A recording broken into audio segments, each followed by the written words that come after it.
They can hear you. One more time, I said they can hear you.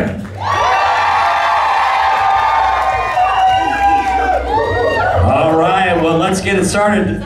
Please, friends, family, please put your hands together and welcome your moderator. You know it. Give it up for Michele.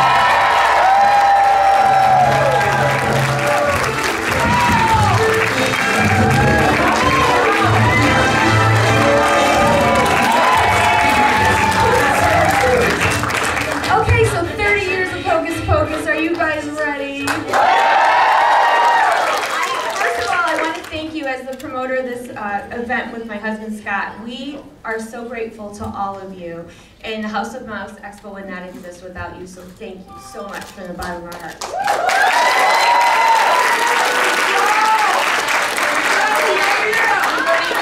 We love you. Let's get this party started. Are you ready? You ready, Elliot? Okay, so first up, we are going to introduce the little girl that stole the show in Hocus Pocus 2, Taylor Paige Henderson.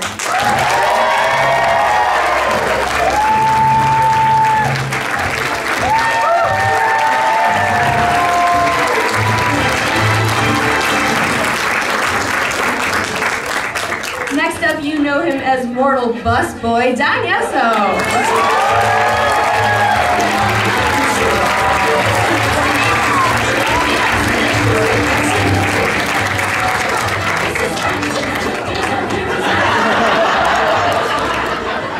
Report, it's okay. I just want to say anything. I just want to do a temperature check real fast. I want to see if everybody's with me. On three. Ready? 1, 2, 3. Bubble, bubble, I'm in trouble.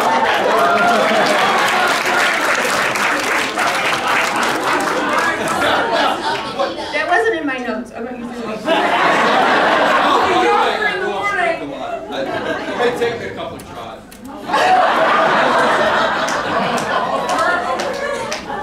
Okay, Michelle, go ahead. Actually, I'm getting a fever. Michelle, you may put a spell on here. I don't know what happened. Okay, so next up, in his very first convention ever, which is really cool, he is not a cop, but he plays one in the movies, Michael McGrady.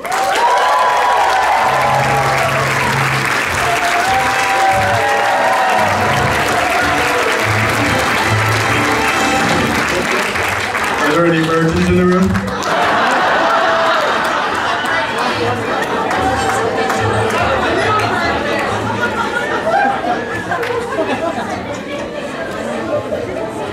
This is going to be a whole lot of fun, you guys. Okay, you guys ready for another? His name ain't Ernie no more. It's Ice. Larry Bagby.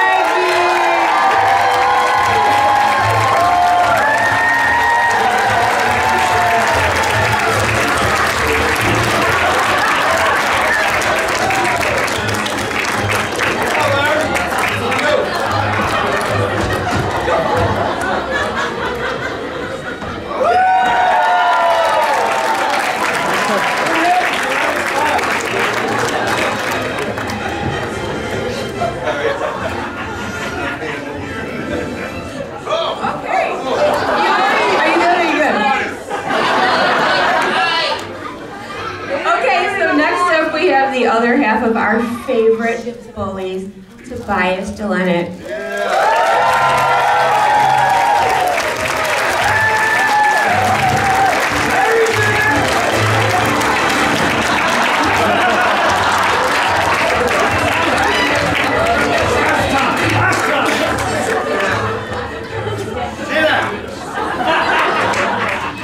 Okay, next up is the sassiest cat in town, Jason Marsden.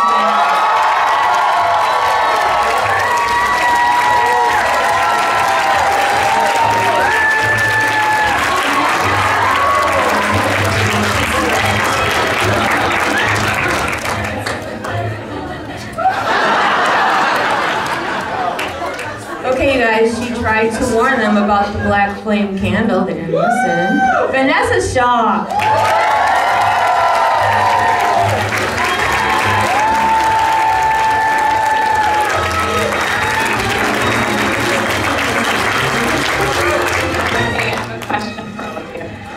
What's your favorite seasoning? You are clever little witches. Allison, we love you. Thank You too! Okay, next Queen. Yes, okay. Okay, so speaking of the black flame candle, next up is the person who Omri! candle. Omri Katz.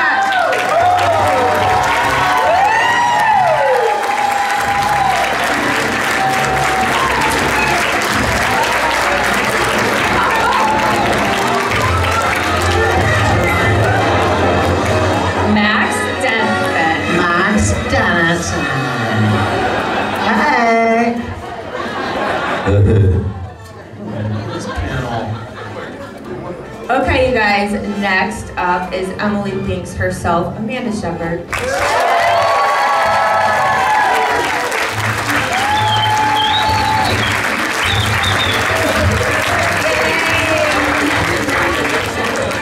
Just so adorable. Okay, last but not least, don't worry, he's a good zombie, Doug Jones.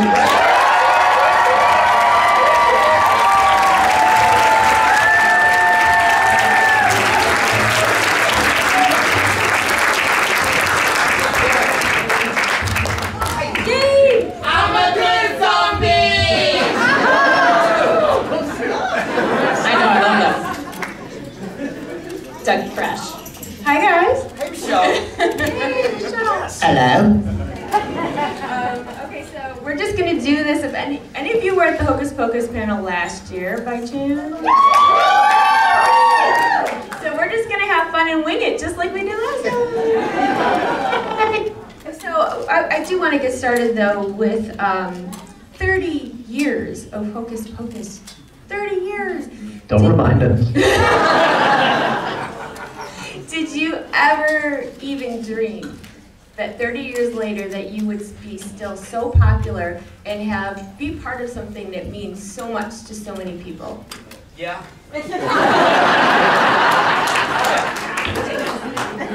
He's actually not lying. We thought it was going to be a huge success, and it turned out to be bomb, as you all know. Or some of you actually do not know. Yeah, bomb! Woo! Let's bomb again. No. You're still unsuccessful. But it's because of you all that it just snowballed to what it is now, and I feel like it's surpassing our biggest expectations. Thank you so much.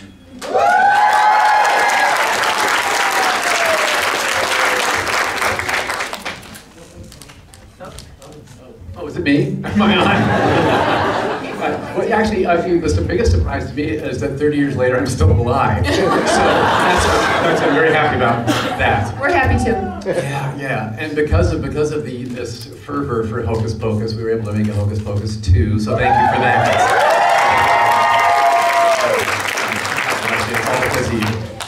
Yes. And also, I just want to mention, right, Jason? This is the biggest Hocus Pocus reunion ever to date.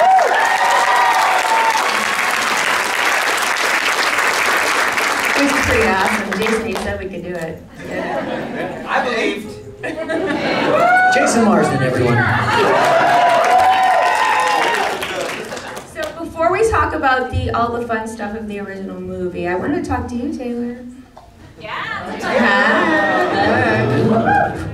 So with you, like we talked about before with Hocus Pocus 2, you were like the breakout star of that movie, wasn't she?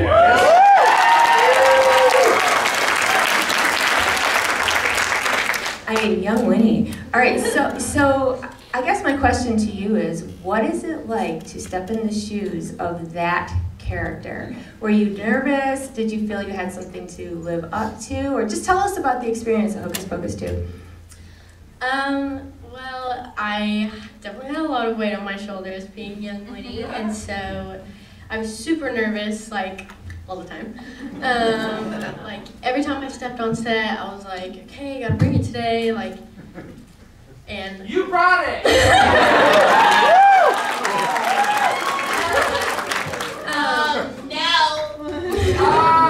No. Love that line. It's just cool to like be a part of like such a iconic like family, I guess.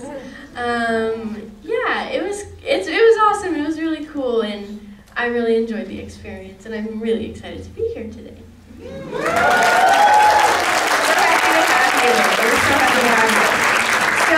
And this is her first convention as well, and you know, it's really exciting that you guys chose to start with us. So speaking of first conventions, Michael McGrady, hi. Yeah.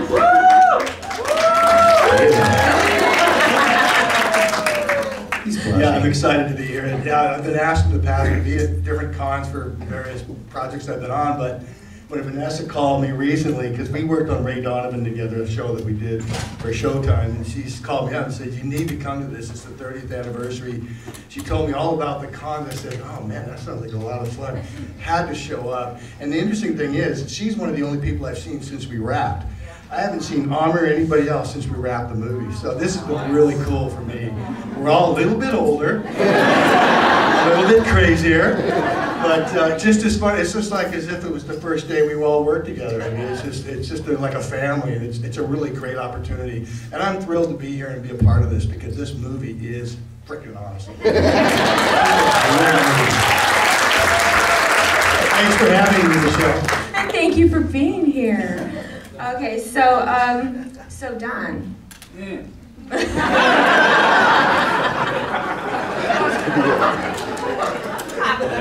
Be careful, Michele. Okay, so we're going to tread lightly on this question. Behave. Try. Behave. There's children in the room. It may take me a couple of tries. Hey, I didn't say it. Yeah, you did. Okay, so here's my question since we're talking about being inappropriate. Hey,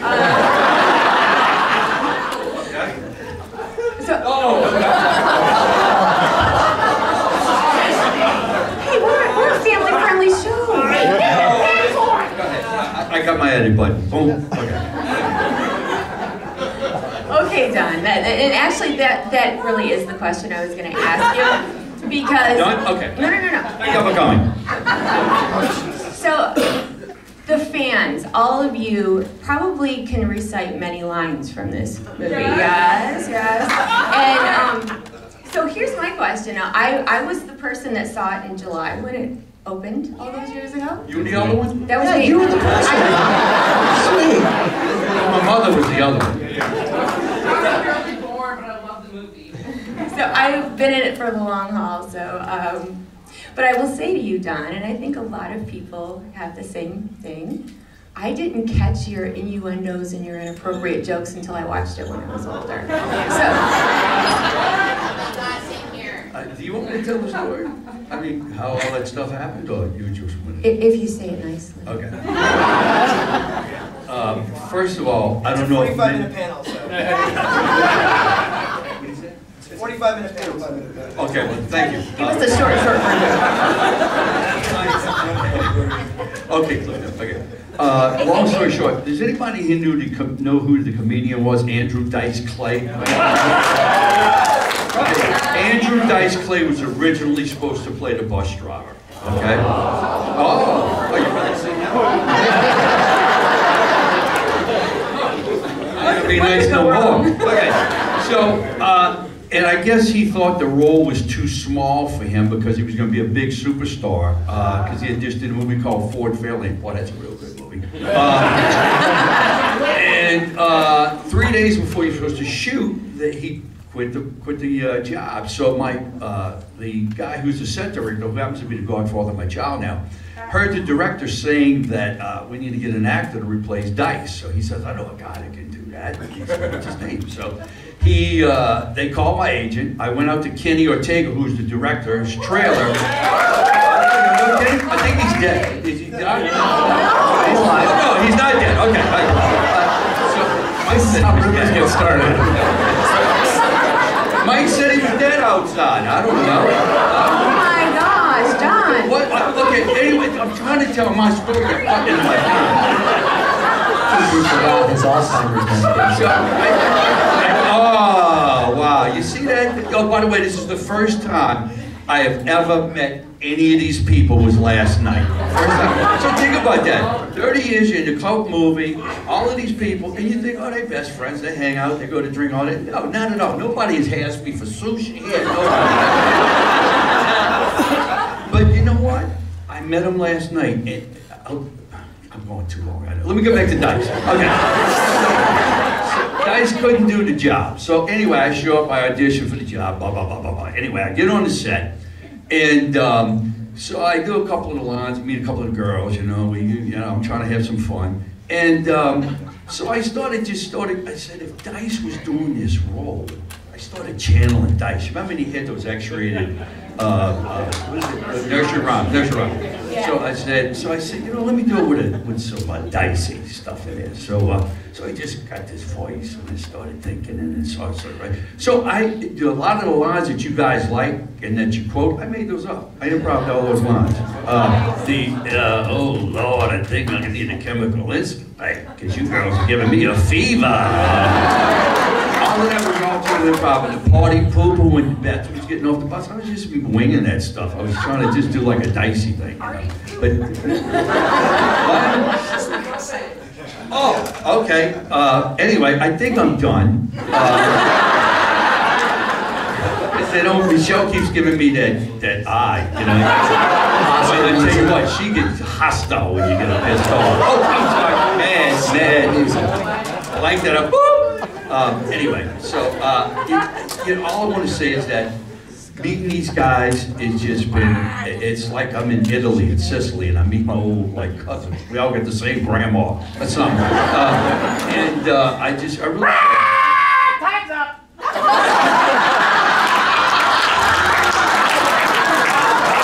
Ladies and gentlemen, the Don Yesso Show.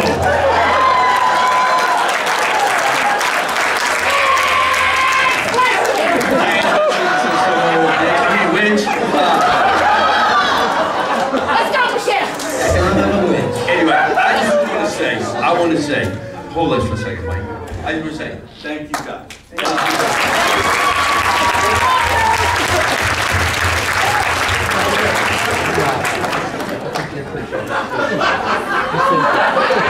All right, so by the way, this screaming witch in the back of the room has flown in on her broomstick all the way from Salem, Massachusetts.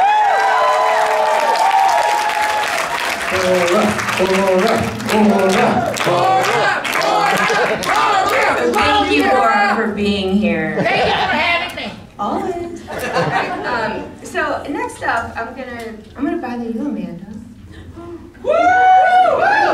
I'm a lead. Hi. Hey.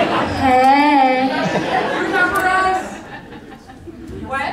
Do you remember us?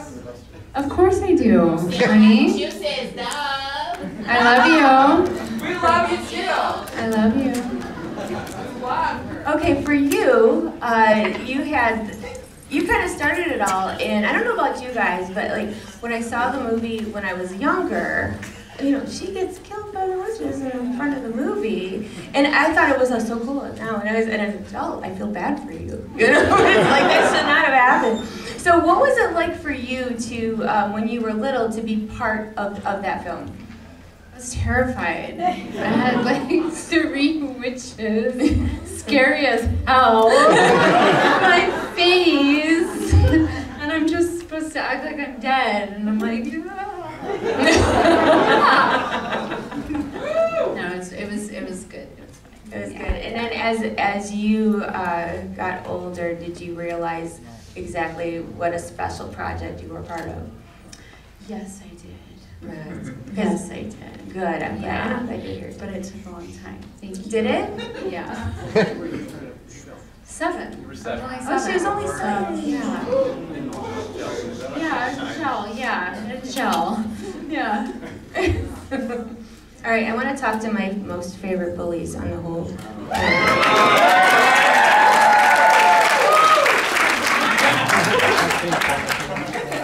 So these. I wasn't talking about Yesso. I was talking about you. Love you, John. You're not a bully. I'm teasing. I'm teasing. You're not a bully. We love you. Hi. So with the two of you, kind of like what we touched on last year, you know, like I told you before, bullies are not supposed to be lovable, but you guys are. And when I was a kid, I will tell you, you two were my favorite part of the movie, and I could literally quote your whole scene in the cemetery. Like, dude, I really could. Hollywood. Yeah, that's totally you guys. So what was it like for you to be on the set as teenagers and to get to be the bad guys, sort of? Take it away. You answer this one so well, I just have to have you kick it up. But I'd like to see what you have to say about it this time. 1 minute. Hollywood! 57 seconds. 56. 55. 54. You know, instead of just what it was like to be teenagers on the set, I'll tell you what was cool, because the first scene we shot was in Massachusetts. Yeah. And what I do really like about, one of the things I love with the conventions is new stuff always comes up meeting fans. And what's been interesting, number one, this witch, who I'd never heard of before. Everybody's going like, do you know who's here? Do you know who's here from Salem? We've met several people who have gone there for their honeymoons to Salem. We met a couple that's going to get married by you next Halloween. So it's very interesting 30 years later to have this throwback to Salem and realize the influence this film has had on such a historic place like Salem and the subculture that's emerged and continuing to grow 30 years later. It hasn't even peaked, guys. And now Hocus Pocus 2, let's see where it goes from here. Yeah, so, I don't know, it has nothing to do with being a teenager, but Salem is on my mind. Maybe it's because you're right there. I will say the experience that we had were, you know, a couple of teenagers, you know, being picked up in a limo and flying first class, and then landing and getting picked up by a limo and going to our own hotel rooms. And in a place like, it was the first time I'd ever traveled as an actor to do a film outside of Los Angeles, so it was very exciting. And we were like blind leading the blind because we didn't know. You got something? Yeah. Well, I've got the mic. I can go ahead and tell me, and I'll just like that. It doesn't work. This is the best part of the whole experience, really. We just get to act like jackasses, like we did back then, and have fun at it. He still laughs at me that way. Anyway, it was amazing, like going and then we step into this cemetery and it's like real, and it's raining and the pressure was on a little. I will tell you that Kenny pulled me aside after my first take. He's like, "This is wonderful. You're wonderful. You're great. Just tone it down a little." He says, "It's too big. Like this is not theater. You know, like the camera's right here. Every time you move." And I'm like, "Oh gosh, I might not make it through tomorrow." You know? But it was amazing, and to think about that was our first experience, like getting to go to Salem, and then also experiencing back in LA was awesome. Yeah. This is just an end note anecdote. We're teenagers, I'm 15, he's 17. We become good friends on the film. Larry Bagby turns 18 while we're filming, And we have the very bright idea that maybe we could convince my mother to sign legal guardianship over to him so she doesn't have to come to set anymore. And she agreed! So there we are at the Sheraton Universal Hotel with all this per diem, hundreds of dollars on the hotel beds, and no parents. And that's, yeah, I leave the rest to your imagination. But yeah, that was Hocus Pocus.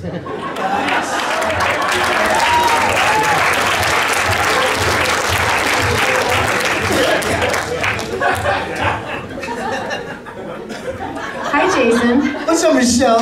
Is this a good time or what? It's a good time. Oh my gosh. Oh my word. So I'm going to tell our little embarrassing story for those that missed it. So when I met Jason a couple of years ago, I fanned out, of course. And I was just standing there, and I was dancing at a club. It's fine. Tell them the truth. Male strip club. Yeah, that's exactly where it was at. So anyway, when I met you, you were just this bundle of energy, and we were talking back and forth, and you started talking Binksy to me, and I got like all teary and stuff because of the Binks voice. You guys want to hear some Binks voice? Oh, did you? Well, I shall always be with you, and now I'm sort of always with you, aren't I? Yes. Yes, Michelle, you can turn me into a fat, useless, contented house cat anytime you wish.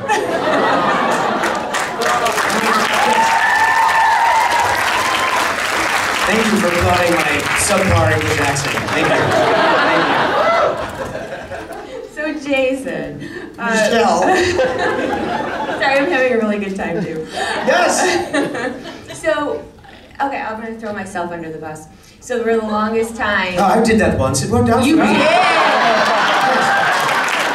You hit him, Don! Yes, that's... That was another ad. What if we run over the cat? I think we should...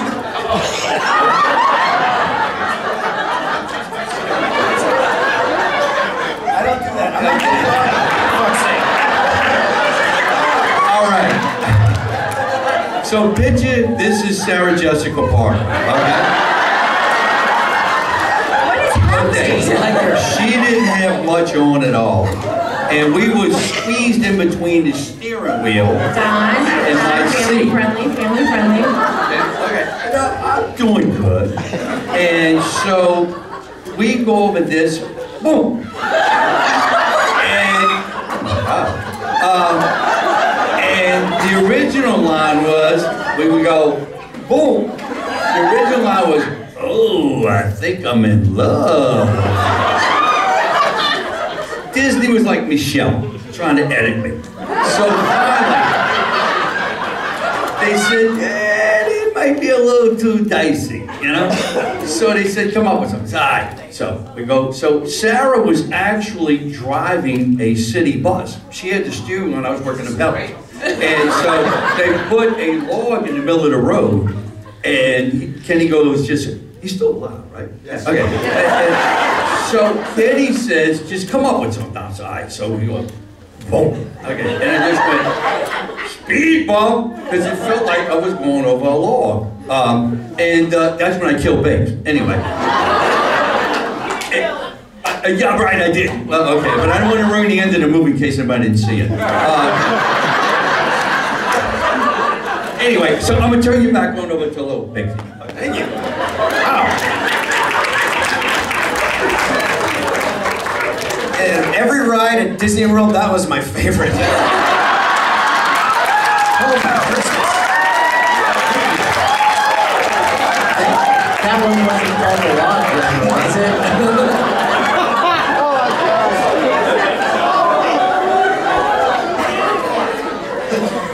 So we need an after hours. Sorry. Go ahead. Okay. So, God, I shouldn't have said bus, right? Say bus? No, no. Stay over there.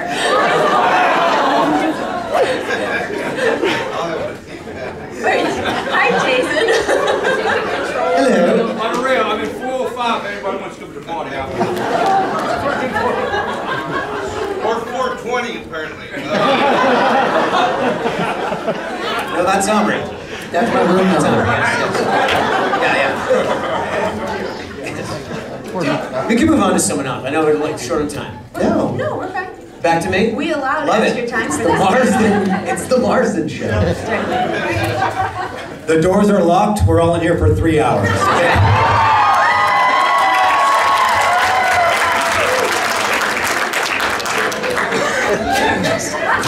Pocus. Alright, so my question was, if I can remember now, I'm a little thrown off. Did she say close? No. Actually, I was going to use that term again just a second ago, and I changed it. So, Jason. Michele. For me, when I had seen the movie for quite a few years, even though I knew all the words of the movie and everything, I didn't catch on for the longest time that you were not, or the Sean who played that great Bings, Yes. that was your voice and not his. Do you get that a lot? It has happened, for sure. It must have been very confusing. We all recognize that that's not me playing Human Thackeray. That's the lovely and talented Sean Murray. Yes, NCIS. Outstanding actor who, and he was hired to play Human Thackeray and do the voice. And this happens more often than you think. The movie was done. It was wrapped. It was 80% done.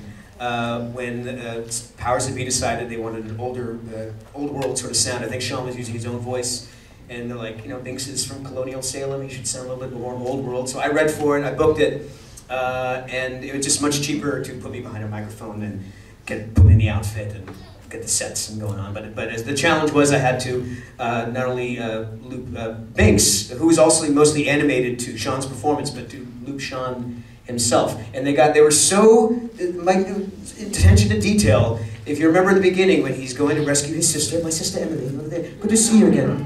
You look wonderful. Yes, miss you. Yes, yes. You should try being a cat. It's a lot of fun. But he's going to save his sister, and he crawls through the moat, and he's in through the window, and there's this tight close-up of him as he's watching the life being drained out of his sister. Tight close-up, and he's all wet from crawling in the moat, and there's this bead of water going in and out of his nostril because he's breathing so hard. That's my breathing. Like, they really... Attention to detail, yes. So you had to study every little mannerism, everything to get right down to what he is saying. Was it hard for you? It was hard because Sean has a different rhythm that I do, and like I said, Binks was mostly animated. There wasn't a lot of room for me to embellish or throw in some Marsden inflections. So I had to kind of when he says I had to wait for some airhead virgin to light that candle. He said it very, very fast. So therefore I had to say it very fast. Oh. But it's also ADR. It's like a game. It's just they show the movie and you kind of fit the words in when you can.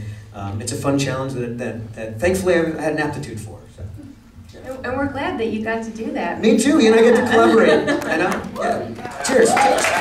Yes. Okay, so now the dynamic duo over here, Allison and Omri. So hello. And we got 2 mics. Yeah. 2 turntables and a mic.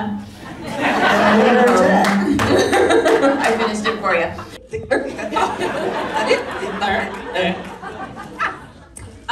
So for me, this is my dream come true. I grew up watching Disney movies like Haley Mills, That Darn Cat, like Freaky Friday, all the 60s, Flubber were my jam. And so I feel like I just, law of attraction, just brought to me, and I also love The Wizard of Oz. So me doing this movie on the Disney lot with the cast that was involved, and Omri and Thora having already been in this business for 1,000 years, and we were only 16 and 10. And I just felt like it was a dream come true for me. And when I had to do the scenes with the witches, it was very terrifying for me too. Not just because of who they, the witches themselves, but because of who, I admired them all. Sarah Jessica Parker particularly, I watched Square Pegs, I watched her in Footloose, and Bette Midler, I'd watched her in Beaches and cried my eyes out. And so it was just like these people I literally, and if you think about the time period, it was only like 4 years before I'd watched them all do these things, and here I am in a movie with them, and it was my second film ever. So it was really like a dream come true for me. Thank you. Love you too, Queen. Just another day at the office for me. It kind of was. We're like complete opposite. Right? I was just like, I mean, it took long enough to get the part, so I think that was kind of that anticipation and waiting for all that to happen. Like, kind of, that's where like I think my nerves were kind of bubbling and all that. But then like once I got the part and I started working, it was just, yeah, it's just like, okay, I got the job, so now just get the job done, and I had a blast doing it. So. Are we done yet? Yeah. Thank you. Good night. It's just a bunch of hopeless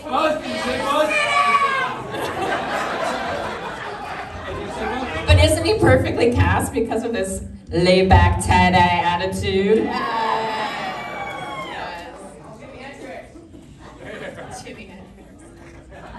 It's just a bunch of hocus pocus. Yeah.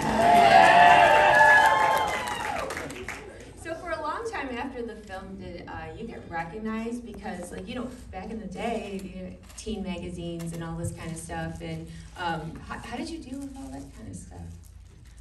Well, if you remember, it was a flop, so no one knew us from anything. It wasn't a flop to me. I know. Thank you so much for being the one person in the theater. We love you.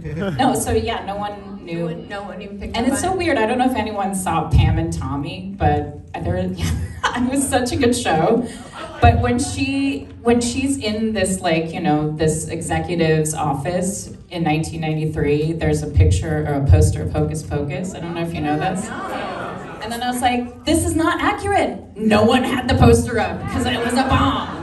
No one was proud of this movie except for us because we thought it was going to be something special. So I was not recognized for that at all. Okay, But, well, all of yeah. you, I was throwing in this question, being that it was a bomb, as you say, when did you start to notice that this is not a bomb and it's turning into something and we really got something here? How long did it take for that to kind of click? Anybody? Anyone? I think it was like 2005, 6. I have an anecdote. Yeah. Jason Marsden, everyone. Hi. Randomly invited to a Halloween party at a friend's house. And they made it a Hocus Pocus themed party. And I was like, oh, that's fun. I'll dress in like a black suit and cat ears and a tail and I'll be Binks. And I said, I'm going to be in character and I'm just going to mess with everyone all night and annoy everybody. And I got there and they really, I mean, they decorated the entire inside of the house, and the roommates were the Sanderson sisters, and they had the movie playing, and they were taking it really serious. I was like, wow, this is, I guess it's really caught on. And then someone took a photo of me, and then BuzzFeed got it and put that out there. And then I was like, okay, so there's some traction happening here. And then, you know, you go to a Spirit Halloween store like I do every year, and there's more and more merchandise. But it must have been at least 15, 20 years later. How about you guys? Anything? What year, when was that Halloween party? It was like 5 years ago. Oh.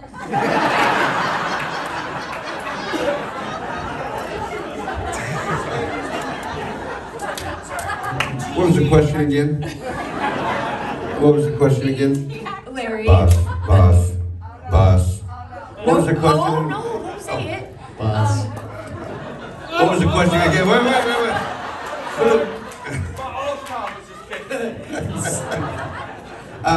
I actually, when did I first realize that it was bigger than what we thought it was? Are we here today for Hocus Pocus? Probably today.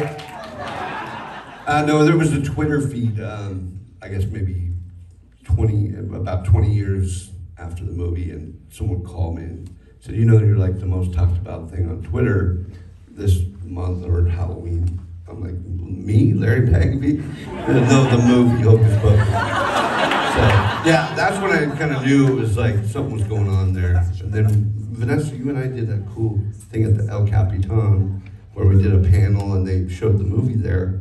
And I was like, wow, this is the first time I've ever seen the movie with people in the theater. And they were like, it was packed. And so it was really fun to watch it with an audience that knew my lines better than I did. I imagine, I'm curious to hear Doug's response to this because with the conventions and you've done so many iconic characters, I'm sure the fans started coming to you. You had that direct line where you're seeing truth. Yes. I noticed a difference. I noticed the growth of Hocus Pocus fandom and being out there in the world. At my convention table, I started doing conventions about 2007, so it's been a while. And what would happen is I had a Billy Butcherson picture on my table with all the other characters, and people would come up and go, huh, wait, what was that? It was Hocus Pocus, a Halloween movie with Bette Midler and Sarah J. Oh yeah, I think I saw that, yeah. Wait, you were in that?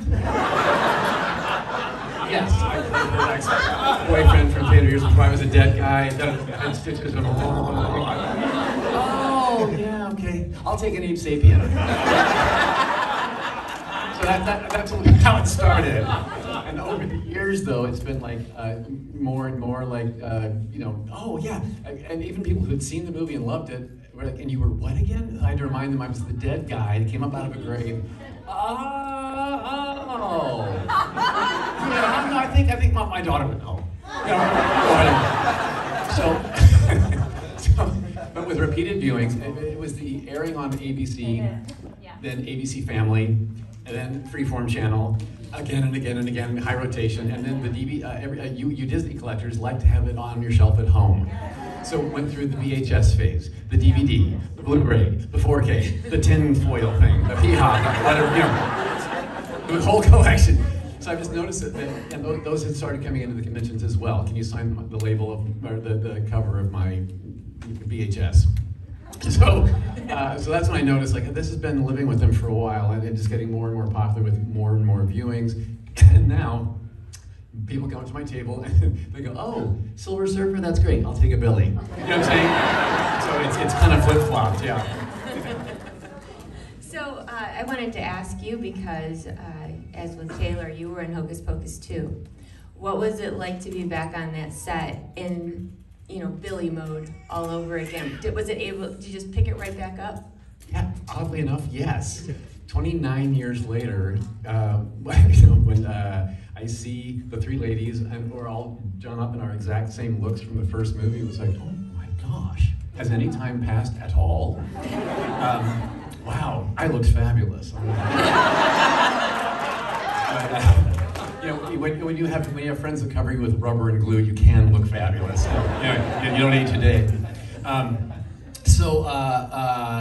The difference was, on the first movie, I was much like we've heard here. I was enamored and gobsmacked with Sarah Jessica Parker, Bette Midler, and Kathy and Jimmy. She just came off Sister Act, right? Oh yeah. So they were just like, I'm in a movie with them. So this time now, 29 years later, a lot of life and careers happen for all of us, and I kind of felt like maybe I'm a peer this time. Maybe I can be one of them. I was still a slobbering fan, but they treated me more like a peer. And the big difference I noticed was our crew.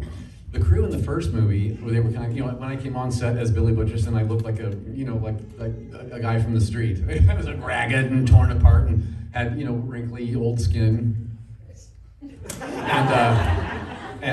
So I was interesting to look at. The crew would be like, oh, that's like, hey, how you doing today?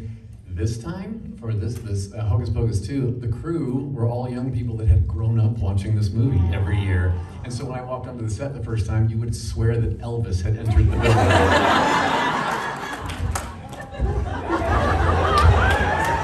Bill's here. It's like, oh my gosh. So that was quite, but the pressure was on. Like, I better bring Billy back. I did. Can everybody remember how he did that? I don't know. Yeah, but I will say this. I was 32 when we filmed the first movie. I am now 62. And that 30-year difference I forgot how physical and demanding and Billy is. but I found out quick. So yeah. Anyway, but I hope we'll pull it off. Hope I pull it off. Thank you.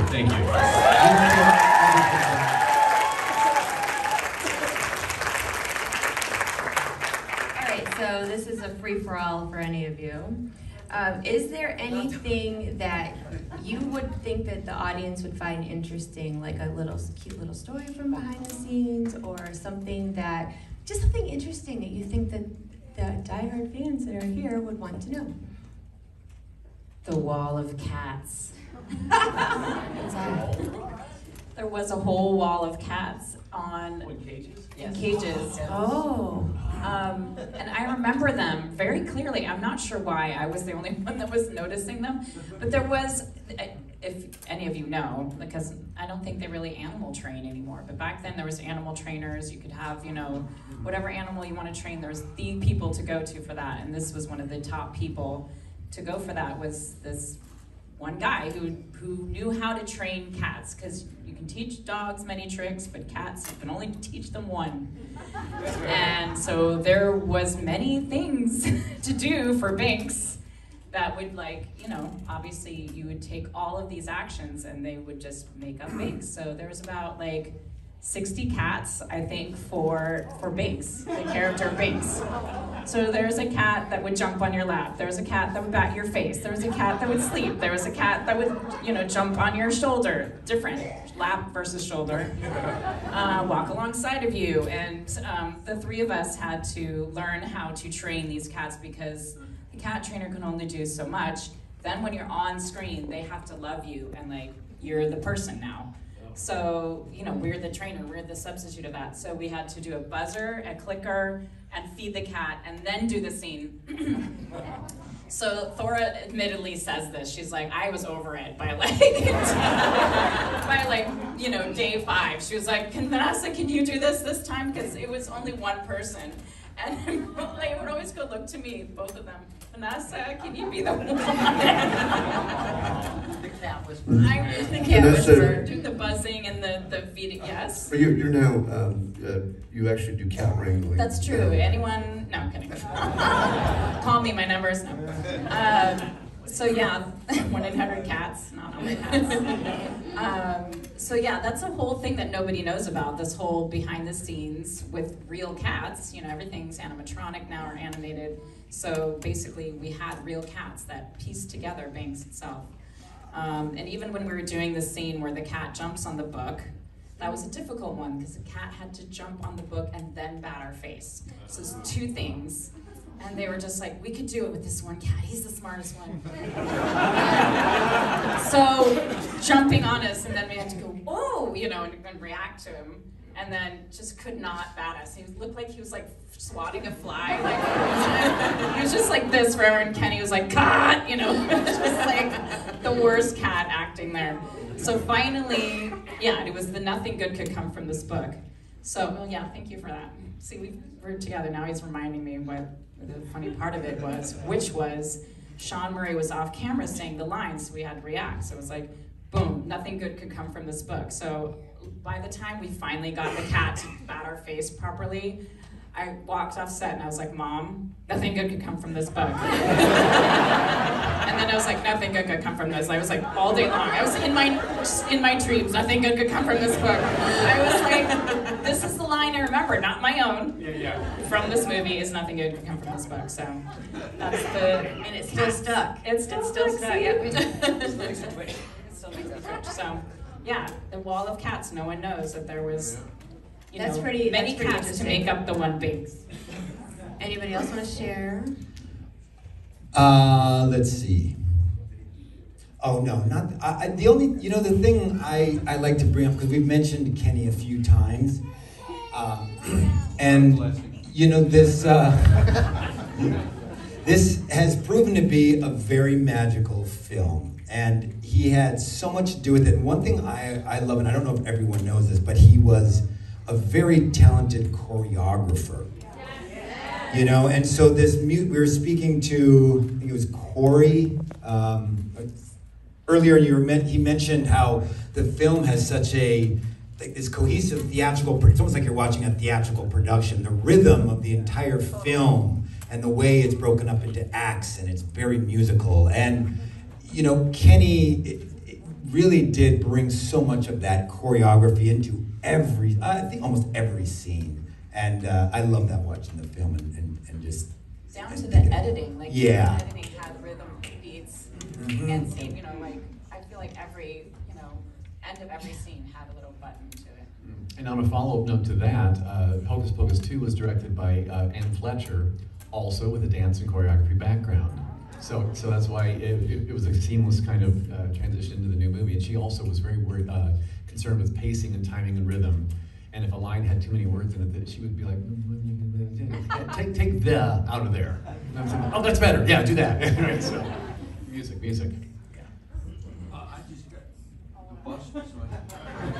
The bus left hours ago. You too? A2? Okay, listen, so I'm gonna be here all week. Don't forget to try the veal. I have two little trivia things I think y'all might be interested. If not, you know, I will not speak again. Anyway, so as I was saying, most of the scenes that we shot with the three girls, I mean, we weren't really all in the same place at one time. But the scene where Sarah is riding and I say, hey, Buttercup, anybody ever tell you very easy on the eyes, which I made up also, is she's really driving a city bus down the streets of Burbank. And most people don't realize that. I mean, I think we talked to Allison and Omri. They said they had a green screen when they were in the car. They weren't even moving. She was really driving a, I don't know, 3-ton bus down Burbank with 40 people behind her scared to death. And I don't think, you know, I think people just thought it was just, we were just, you know, just sitting still. And no, we were really driving a bike. We were really running over boards or banks. And the second thing is Allison, I don't know if you remember this, but I'm going to tell you a little, I'm going to pick your brain here for a second. There's a thing when she and, I think Omri, you know, I'm drawing a boy, this All's time is killing me. The bus. Oh, yeah, I'm back. I think when you guys are in the museum, if they set the scene right, maybe y'all can help me, y'all discover the book, right? Correct? Yes. Right, and there's a plaque under the book. Do you remember that? Yes. Okay. The plaque, Allison's lines in the movie, I'm gonna test y'all. Okay, in the lines, she said, this book is made from the skins of humans. Yeah. Okay, right? Do you remember? That's not what the plaque said. You changed those lines, and she doesn't even remember that. The plaque actually says, because I own the plaque.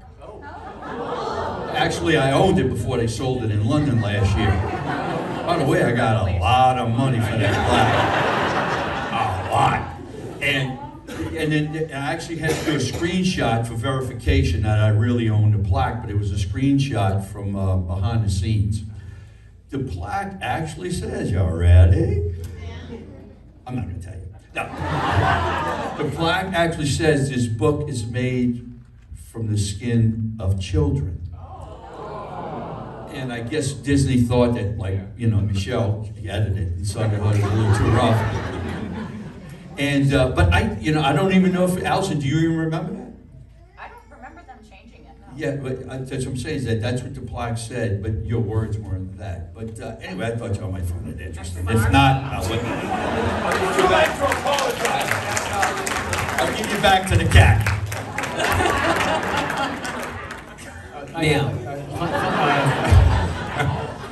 Fun little tidbit between Hocus Pocus 1 and 2. When I come up out of the grave, it was similar introduction in both movies, in completely different settings. My grave in the first movie was indoors in the soundstage. That soundstage that had the Sanderson house and the graveyard all in one big, humongous soundstage. Yeah, and in Hocus Pocus 2, it was actually out at a cemetery in Providence, Rhode Island, where we filmed. So I was outdoors in like November, coming up out of the ground. It was a chilly night. Yeah. And but you can tell it's a bit flatter, and there was a big church in the background, the big white church steeple. That was not in the first movie because that was indoors in the first movie. Yeah. Michael and Taylor, what about you guys? Any anecdotes from working on set? Jason, I don't think you're involved with this. Right. So So I'm squeezed between the and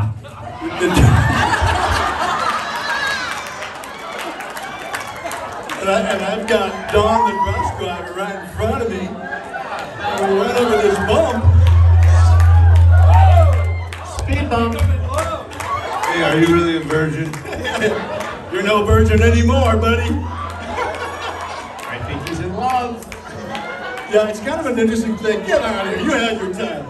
So when I got called on this movie, it was kind of funny because my agent and I kind of fought over this film because up to this point I'd done like 4 studio pictures, pretty substantial roles. One of them was The Babe. I played Lou Gehrig. John Goodman played Babe Ruth. I did another movie called Dickstown with James Wood and Lou Gossett Jr., both Academy Award winners and stuff. So when this movie came up, and my agent said, look, they got this role in this film. They're interested in you to play the role of the cop. I said, well, tell me a little bit more about it. He says, it's not a big role. It's a very small role. But as your agent, I have to bring it to your attention. So I said, well, let me read the script. And I looked at it and I said, yeah, it's a pretty small role. I said, but you know, Bette Midler's a household name right now. She's a big deal. Sherry Jessica Parker's a big deal. I said, I think this movie might be a big hit. And I think we should do it. It's a smaller role, but I think it's worth it. And he fought me on it tooth and nail. He said, I think you're making a huge, huge mistake. I said, why? He goes, because your career's on this trajectory, and then I just don't think this is for you. And besides, it's a kind of a goofy comedy. And I said, no, it's kind of a funny little film, you know. So we fought. I did the role. I had a great time on it. Loved Kenny. He was just fantastic. Just one of the all-time greats. Yeah, God bless his soul. I actually killed him off. I said to Vinessa the other night, I go, it's too bad Kenny died. She goes, what? I go, Kenny died, did you know that? She goes, no, when? I go, like last year or something. She goes, no, he didn't. I go, yes, he did. And then she Don't argue with me. The historian. Yeah, the historian, exactly. So don't ever ask me about who's alive and who isn't. They're all dead as far as I'm concerned. So long story short, I get the role, and we do the thing, and then you were asking earlier about when did we know this movie was a hit. So I kept doing, I've been a series regular on 3 different series. I've done a lot of film work and other work. I knew immediately because everywhere I went, year after year after year, throughout the world, traveling and doing different projects, this is the role people remember the most. And I used to tell my agent, I go, see? See? Nice. I'm in this big hit called Hocus Pocus. Nice. So that's like my little antidote. There are no small roles, just small actors. Just small actors. So yeah, so I was really proud of it. Just from personal bus. Gotta get down. Mike is no small guy. So anyways, yeah, so doing the role was a great opportunity for me, and to this day, people still recognize me playing the cop. So it's kind of a cool thing. And to be here is really cool, meeting all of you. Really cool. No. So Taylor. Well, so kind of like what Vinessa said, we had animals on our set too. We had like cows and pigs and goats and chickens and all that. And so instead of going to do school, we would always sneak away and we would go and like hang out with the cows. But also we had spiders, which I think part of it was animated, but then at one part we had a spider crawling on somebody, and that was real. And so technically we had to be trained to learn how to handle these spiders, even though we never like really did. And so I can't remember what kind of spider they were, but they were like so sweet. And when they would do a take and then they would get too tired, so they had to go back in their little container and just sit there, and then we would move on to the next one and they would do it, and it was just the sweetest thing. I was really scared, but when I look back on it now, I'm just like, oh, I wish I was more fond of them and stuff. Yeah. A wall of spiders.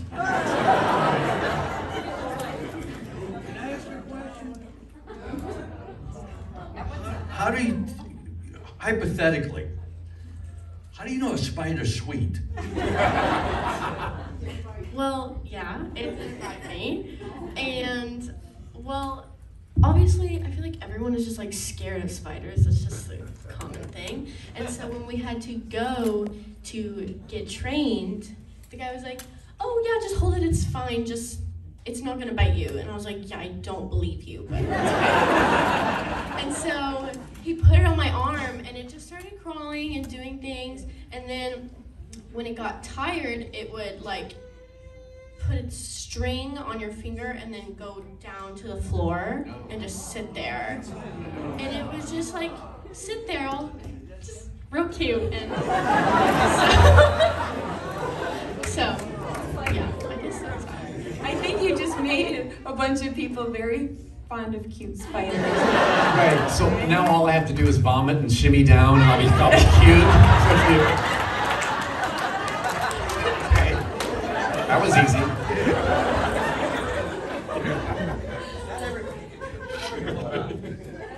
Have Doug do it. But Doug, I want Doug to tell his story about the improv, what you did with your lines. Yeah, right.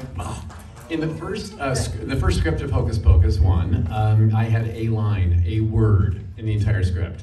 When I cut my mouth open and coughed out the dust and the real moths, another story that I've told ad nauseum, sorry. But the script had me look at Winifred floating up there and just say, which would the be? Right? And I'm thinking to myself, oh gosh, Disney, kids, family movie. I don't know that that's the moment we want to have for Billy coming, out of with his voice for the first time. So I thought, so I kind of ad-libbed. I took a note from Don and I ad-libbed. And I thought maybe if he comes out with 300 years of pent-up, I hate this woman. Well, she did poison me and sewed my mouth shut. Why wouldn't I hate her, right? So that's when I came up with winch, trollop, you buck-toothed, mop-riding firefly from hell.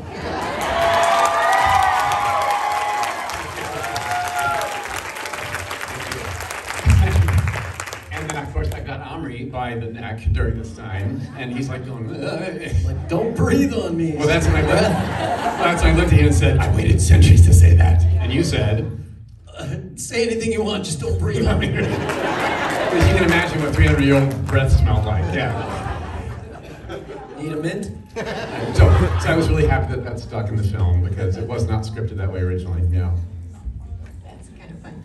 All right, so we're going to wrap up in a few minutes because we want to get to some audience questions because we didn't get to do that last year, and I wanted to make sure that you guys got to ask some questions as well. But before we do that, Jason, you and I talked about this recently about how Hocus Pocus is 30 this year, but it is so timeless.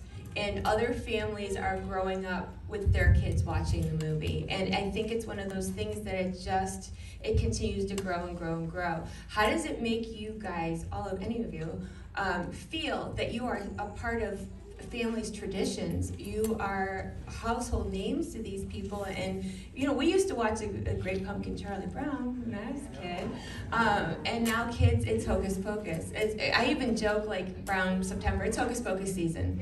So how does it make you feel that you are part of something so special? Old. Oh.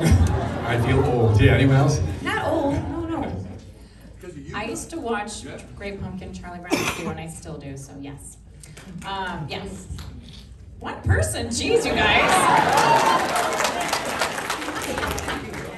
Okay, Peanuts fans, thanks. This kind of is an answer to your other question too. It's like, when did you first realize and all of this? So in like about 2010, I did a movie and was using a house that was a person's actual household for the film. And the mother and daughter came up to me at the end, the wrap day, and the mother was like about to cry, like she was tearing up. And I looked down and I saw that she had a VHS, Hocus Pocus, and her daughter was sitting there with her.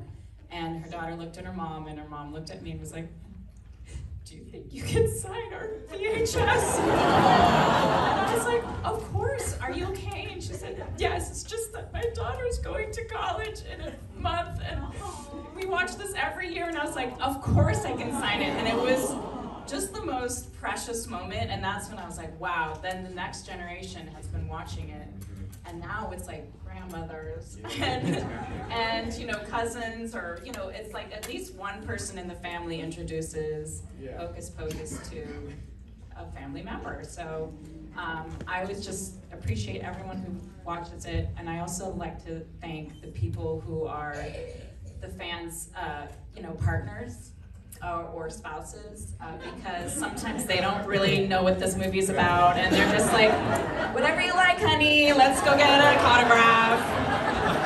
I'll watch it for the 90th time with you. So thanks to the partners and best friends and cousins of people who love this movie too. Just to kind of dovetail off of what she just said, this being my first con, and I've always been proud of being part of this movie because my kids have all watched it, now my grandkids are watching it and stuff. But this being my first con, and I mean this, and I'm not pandering to you guys, but it's truthful, it's from my heart, being here for this weekend has made me even more proud to be a part of this film, because I had no idea how much this film meant to all of you. And to hear your stories and stuff, it's just been blowing me away. So, thank you.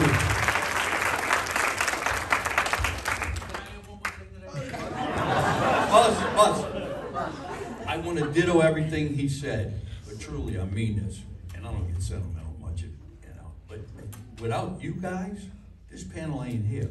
Don't forget that. You guys are it. Give yourself a hand.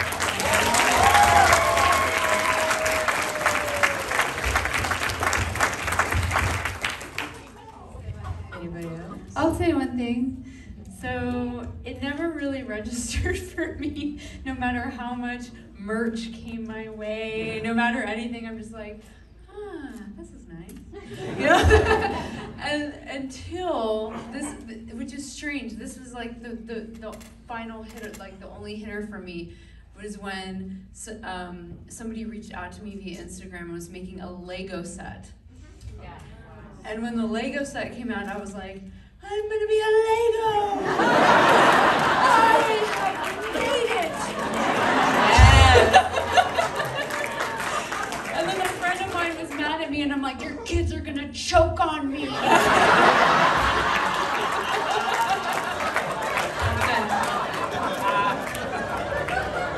Amanda?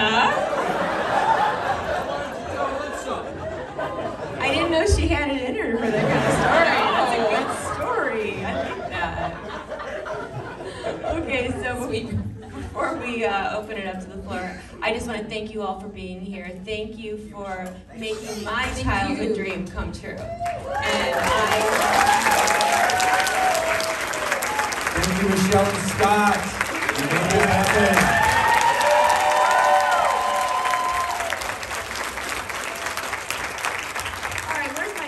Witch at? Sorry, Winifred's not here. I'm talking to you. Okay, so Bora is going to take some audience questions, and she will choose. It is up to you. All right, question. Bora, do you need a mic? Mike. Bora, you need a mic? Bora can project. Bora's loud. Does she need a microphone? Hi. So I recently got to go to Salem last year, and I got to go visit all the Hocus Pocus things, and it's my mom's favorite movie. So it was really cool. I got to actually take her and pay for all of it. So it was really cool to take her to see everything she really loves. Essentially, my question is what is your favorite place in Salem? What do you really remember about it if you got to go? Mine's actually a funny one. My most memorable place, and that's just, can I just say how sweet that is for you to do that with your mom? I mean, so precious. You're just a wonderful daughter. Yes. I mean, I could cry. I'm a mom now, and I'm just like, that's why I could reenact that mom scene. it's actually not a funny topic. The Salem Witch Museum, which I don't know if you guys, that you have been there.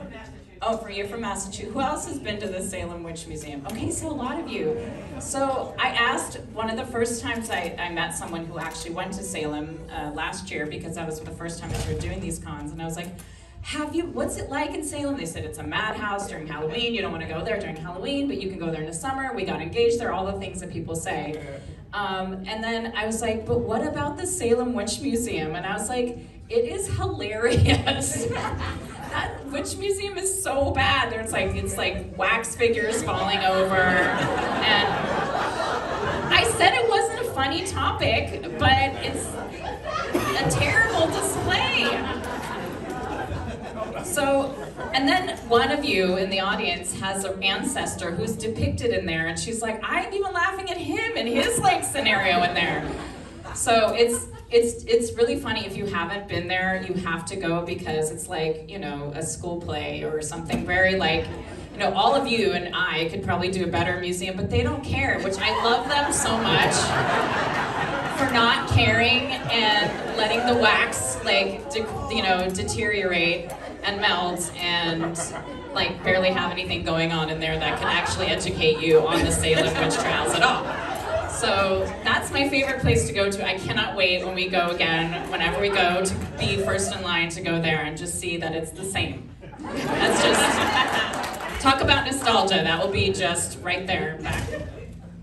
Bye-bye. So my favorite thing was the Sanderson Witch Museum, which has, I mean, the level of detail and reality, and the wax figures were just pristine. I mean, you felt like you were there. It was taking you back in time. I've been to a lot of museums, but nothing compared to the Salem Witch Museum.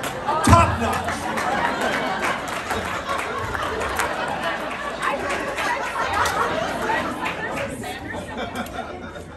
Okay, so we only have time. I was just notified that we only have time for maybe 2 or 3 more questions, and we have to make them kind of quick. We're on a schedule, so. We're on a schedule. Quick and condensed. My buddy Jason. Joe. Yes, we went to grade school together, in case people don't know. It's true. We're from Pittsburgh. Yep. And it's good to see you again after all 35 years. I got you. But I want to get off the Hocus Pocus thing. How did you get on to be on the Munsters new TV series on USA Network? Well, people don't know that. He was on the Munsters. He played Eddie Munster. Yes. Well, if you remember, I started as a male dancer. I was 12, and no, my man, we moved from, I'm actually originally from Rhode Island. We lived in Pittsburgh for, we lived in Pittsburgh for a couple of years, and then my stepfather got a gig teaching ballet in Fullerton College, so we migrated to California, and then quickly it was planted in my parents' idea to put me in acting. Got an agent, sent me out for a bunch of stuff. After a couple of years, I read for the new Munsters, and I booked it. I booked that thing. I beat out all those other kids, and I got to play Eddie Munster. The OG Butch Patrick and I are still buds. But that's how I got to be Eddie. Yeah. Thank you.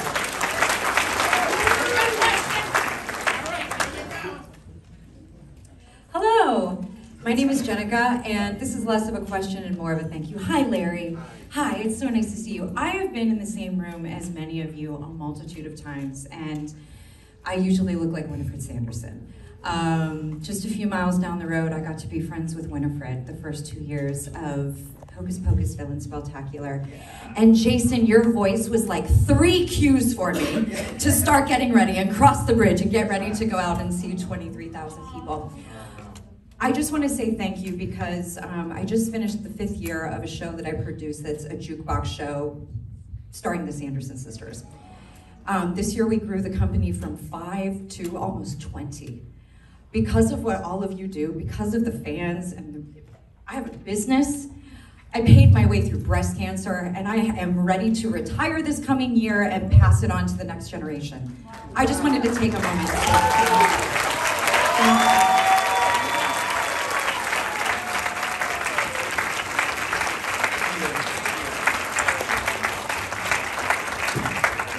One more, Bora, just one more.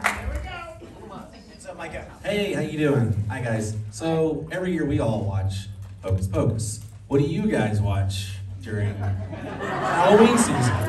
Is there something that you have to put on? Not Charlie Brown. I love Charlie Brown, but he's at home. So are you guys a boogeyman, or is there like a, you know, Erie, Indiana? Besides, oh, Erie, Indiana. Plug. Besides, thank you very much. Great Pumpkin, which is definitely a staple. I try to change it up. I watch a horror movie I haven't seen. Okay.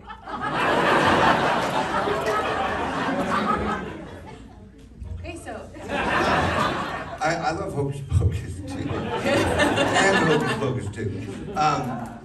It's a great movie, and like I caught myself crying last year. Kind of a quiet Halloween, which I loved, and I just turned on the TV, relaxed, and it came on, and I watched it, and I loved it, and I love all these people, and I love you guys. It's become like more emotional these last few years.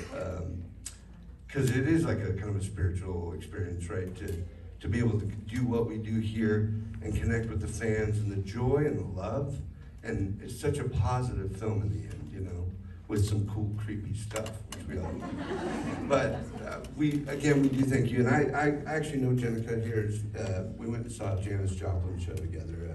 I'm friends with her dear friend in LA. But I remember you going through all that stuff, and I'm so happy to hear that you fought that battle, and what an entertainer you are too. So thanks for sharing that, and thank you all. I'll get off now. I gotta take this ball.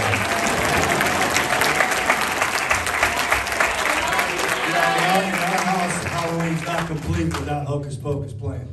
It's just not Halloween, so we've got it playing, you know, pretty regularly. And now with grandkids and stuff, I watch it every year, and it still cracks me up. It's still just a great film. So, yeah. John, let Taylor talk, please. I got you, girl. So this past Halloween, we have these people on our street who have a TV in their garage. And so I'm driving home from somewhere, and I pass these people's house, and I have to slow down because I was like, wait, what was that on their TV? Put my car in reverse it back, and I look in their garage, and I'm on their TV. I'm like, this is weird.